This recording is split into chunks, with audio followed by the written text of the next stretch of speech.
গত ক্লাসে আমরা এই পর্যন্ত এই হিরো সেকশনের রেসপন্সিভটা করছিলাম। আসলে ৩৬০ সর্বনিম্ন ৩২০ পর্যন্ত হয়, কিন্তু আসলে ৩২০-এ আসার প্রয়োজন হয় না। ৩৬০-এ করলেই যথেষ্ট হয়ে যায়।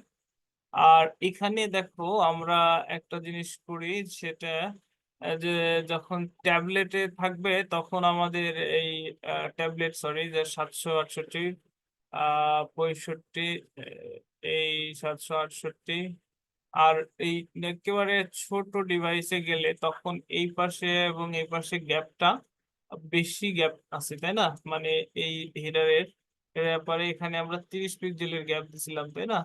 এটা আমরা যখন একদম ৪০০-র নিচে চলে আসবে তখন আমরা চাই যে এই গ্যাপটা আসলে এরকম ১০ পিক্সেল বা ২০ পিক্সেল বা এরকম কিছু হোক গ্যাপটা। ঠিক আছে? যদি এরকম ৪০০-র নিচে আসে মানে ৩৬০, তাহলে এরকমটা গ্যাপ যাতে এদিকে এবং এদিকে কম হয়। ঠিক আছে? সেই বিষয়টা আমরা করতে পারি। হ্যাঁ? তো এটা আমরা আরো পরে করব যখন রেসপন্সিভ এর একটা একদম ওই বিগ মোবাইলের জন্য এক ধরনের রেসপন্সিভ করতে হয়, তখন আমরা করতে পারি। তো আমার মনে হয় এখন যে ধরনের যা কিছু আছে এরকম থাকলেও আমরা এটাকে গ্রহণ করি। আস্তে আস্তে আমরা আরো ভালো কিছু চেষ্টা করব। যেহেতু আমাদের এটা দ্বিতীয় রেসপন্সিভ, তো এরকমই থাক। আচ্ছা, এবার আমাদের এই সেকশন এলএফপি এইটাকে রেসপন্সিভ করার পালা। তো এটাকে আমরা আনকমেন্ট করলাম এবং এখানে দেখি এটা কোথায়, এই যে এইটা। তো আমরা মজিলা থেকে করতেছিলাম, তাহলে এখন তো এই অবস্থা ভেঙে চুরে অবস্থা কাহিল। তো আমরা প্রথমেই দেখবো হলো মিনি আইপ্যাড, মানে ছোট আইপ্যাডের জন্য আইপ্যাড মিনি মানে ৭৬৮ সর্বনিম্ন। তো এখানে আমাদের রেসপন্সিভের প্রথম ধাপই হলো আমরা এইটাকে এই লেখাগুলো দুইটা কলাম ছিল, সেই কলামগুলোকে আমরা একটা কলমে পরিণত করব।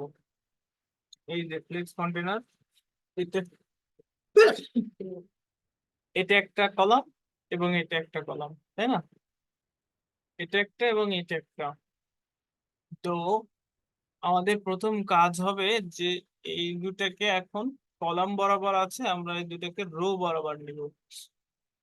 তাই এই যে এখানে অথবা এইভাবে নতুন করে ধরতে পারি, এটার বলবো ডিফল্ট ফ্লেক্স ডিরেকশন রো বরাবর থাকে। আমরা এখন এখানে বলে দিব যে ফ্লেক্স ডিরেকশন কলাম বরাবর হোক। যখন আমাদের ফ্লেক্স ডিরেকশন কলাম বরাবর হইলো তখন কিন্তু উপরে নিচে যেরকম হয়ে গেছে, তাই না? তারপরে ওই যে এই পাশে লেগে আছে, সেই বিষয়টা আমরা দেখতেছি। আগে এইটাকে কপি করে নেই, রেসপন্সিভে যাব এবং আমাদের এটা কাজ করবে কোথায়? এটা ৭৬৮ মানে ম্যাক্স উইথ ৭৬৮। আর আরেকটা আছে হলো ১০২৪, সেটার এক ধরনের সাইজ হতে পারে। তো এটাতে আসলে খুব কম সিএসএস করা দরকার, তো আমরা ওইটা নিয়ে কাজ করব না। আমরা এই ৭৬৮ এখানে কাজ করলে ওই জায়গায় অনেকটা হয়ে যায়। তো আমরা আগে এখানেই করি। ৭৬৮ মানে ম্যাক্স উইথ ৭৬৮ মানে ওটা মোবাইলের জন্য, সরি। তাহলে আমার করা উচিত হলো আহ এই ট্যাবলেটের জন্য, তাহলে এখান থেকে করি। সেটাকে বলবো কি, এটা হলো কি সেকশন ছিল? এলএফপি সেকশন, তাই না? LFP, LFP section. আসলে রেসপন্সিবের মধ্যে এসে এইভাবে কমেন্ট না করলেও চলে, কিন্তু তারপরেও আমরা কমেন্ট করছি আমরা যাতে ভালো মতো বুঝতে পারি। তো এটাকে করলাম। তাই না? এখন এই জায়গায় এলএফপি র্যাপার যেখানে রাখছি না, এই জায়গায়, এই যে এই জায়গায় আমরা হলো কি পেডিং দেওয়া আছে উপরে, উপরে নিচে এতটুকু 110, ডানে বামে কম। তো এই জায়গায় আমরা এই জায়গায় পেডিংটা কমাবো।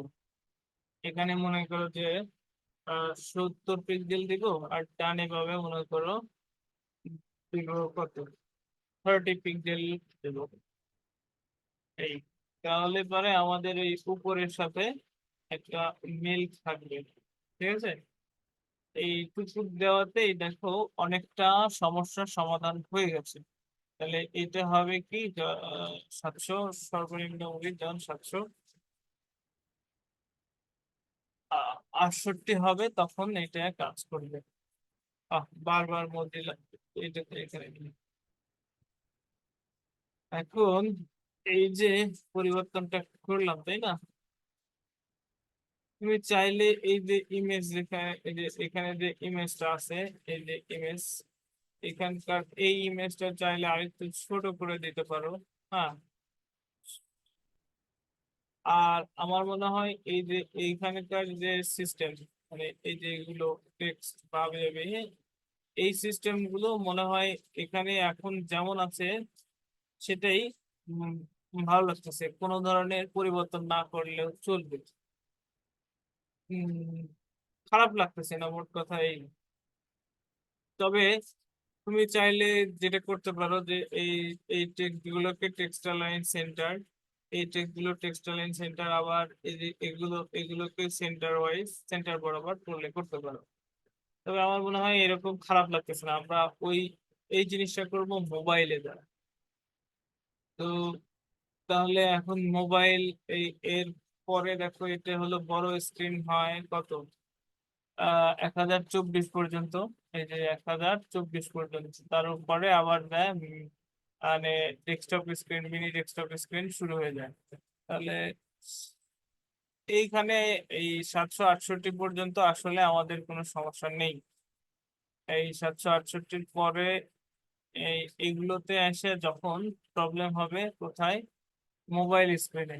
মোবাইল স্ক্রিন কত, সর্বনিম্ন 360 পর্যন্ত আমরা কল্পনা করি। 360-এ এই যে এইরকমটা দেখাচ্ছে। তো 360-এ আসার পর দেখো এই যে এই জায়গায় এই ইমেজেরও একটা প্রবলেম দেখা দিচ্ছে, তাই না?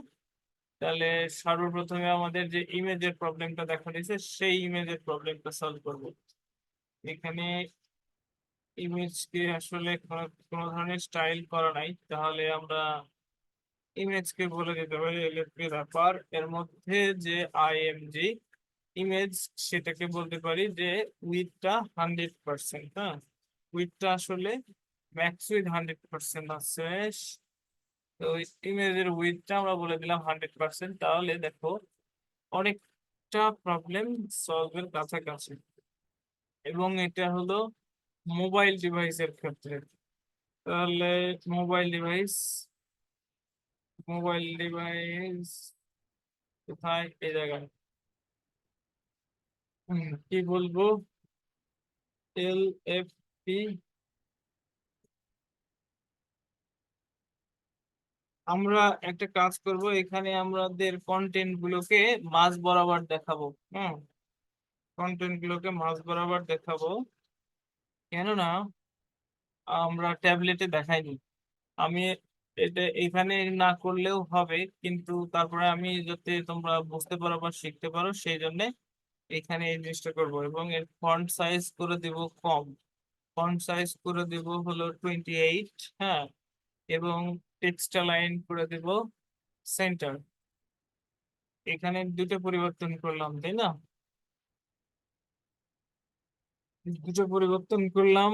কোথায় এটার ইমেজটা পরে আসবে, আগে এগুলো আসবে, আর বাকি সব যা আছে তাই হবে। তারপরে কি, এই যে টেক্সটের ক্ষেত্রে কি বলবো, এটার ফন্ট সাইজ যা আছে তাই থাক, শুধু টেক্সটা লাইন সেন্টার, এটা আপডেট করে দেব। এগুলো না করলেও হয়তো, কিন্তু আমরা আসলে আহ করতেছি কারণ আর ট্যাবলেটে করিনি। এবার এই যে এই দুটো যেটা দেখতেছি, আমরা চাইলে এই দুটাকে এরকম ভাবে পাশাপাশি না দেখায় আমরা এই দুটাকেও নিচে নিচে দেখাইতে পারি। সেটা কিভাবে করতে পারি? এই যে এটা একটা বক্স, এটা একটা বক্স, তাই না? আর এখানে দেখো ফ্লেক্স। তো এই জায়গায় আমি বলতে পারি যে এটারে জাস্ট ফ্লেক্স ডিরেকশন একই ভাবে রো বরাবর থাকে, ফ্লেক্স ডিরেকশন কলাম। তাহলে দেখো এটা নিচে নিচে চলে আসলো, যে করলাম। তবে আমাদের আরো একটু কিছু কাজ করতে হবে, সেগুলো আমরা করব। এটা এখানে কি করলে ভালো হয় সেটা হচ্ছে এগুলোকে মাঝ বরাবর দেখালে খুবই ভালো লাগবে। এই যে বক্স, তাই না? এবার প্রথমত এই দুইটা বক্সের মধ্যে একটা গ্যাপ থাকা দরকার। হ্যাঁ, তো গ্যাপ থাকার জন্য আমি যেটা করতে পারবো, এলএপি বক্স মার্জিন বটম, মনে করো 30 পিক্সেল একটা মার্জিন বটম দিয়ে দিলাম। ঠিক আছে, এই এটারে কপি করলাম। আর এখানে যদি আমি টেক্সটা লাইন সেন্টার মানে প্যারেন্টে সেন্টার করি, তাহলে একবারে সব কাজ হয়ে গেল, মানে প্রত্যেকটাকে আমার বারবার আলাদা ভাবে বলতে হইলো না। তাহলে কপি করলাম, এটা যে সবসময় কাজ করবে, এটা টেক্সট এলিমেন্ট বা এই এই ধরনের ক্ষেত্রে কাজ করবে, কিন্তু কখনো যদি ডিসপ্লে ব্লক বা অন্যান্য বিষয় থাকে, মানে ডিসপ্লের অন্যান্য প্রপার্টি সেখানে যদি ইউজ হয়, তাহলে কিন্তু সবসময় কাজ করবে না। ও, ঠিক আছে, তাহলে আমাদের এই বিষয়টা ঠিক হয়ে গেল। আর একটা বিষয় দেখো এখানে, এই যে হেডিং, এই এলএফপি হেডিং, এখানে দেখো মার্জিন বটম দেওয়া আছে, আসলে বেজায় অনেকখানি বেশি। এটা যখন অন্য ডিভাইসের ক্ষেত্রে ছিল তখন ঠিক ছিল। তো আসলে এটা এখন কমানো উচিত, যে এতখানি না হলেও চলবে। তো আমি 30 পিক্সেলের মতো কমাই দিলাম। এটা এলএফপি কন্টেন্ট, তারপরে হেডিং, এইটা কোথায়? এই যে এই জায়গায় আমি এটা যেহেতু উপরে সিএসএস, তাই উপরে এইভাবে দিলাম। তো আমার মনে হয় এটুকু হলে পারে এই সেকশনটা হয়ে গেল কমপ্লিট। কেননা এটা বড় করলে এখন তার সাথে আস্তে আস্তে নিজেকে আপডেট করবে, তাই না? তবে আরেকটা জিনিস করলে করতে পারি আমরা, সেটা হচ্ছে যে এই যে টাইটেল বা প্যারাগ্রাফ, এইটার হলো ফন্ট সাইজ বাড়াতে পারি আমরা। 2 পিক্সেল বাড়াইতে পারি, 14 করতে পারি, কেননা এটা আসলে একেবারে ছোট। তো এই যে এখানে এইটার ফন্ট সাইজ, হেডিং এর ফন্ট সাইজ দেওয়া আছে, icon box column texture centre, এই জায়গায় এটা ফন্ট সাইজ বাড়াইতে পারি, লাইন হাইট বাড়াইতে পারি, যে এটা কত 26 পিক্সেল দিলাম আর কি। এইরকমটা করতে পারি। এই আবার এই হেডিং এর যেহেতু এটার বাড়ালাম, তাহলে এই যে এই হেডিং, এই হেডিং এর ফন্ট সাইজটা আমরা একটু বাড়া দিব, 20 করে দিলাম। এইটা উম, উম, শুধু আপডেট করছি কি ফন্ট সাইজ। ঠিক আছে, আমার মনে হয় এটা খুব ভালো হয়েছে। এই ভিডিওটুকু এখানেই কমপ্লিট করলাম। এই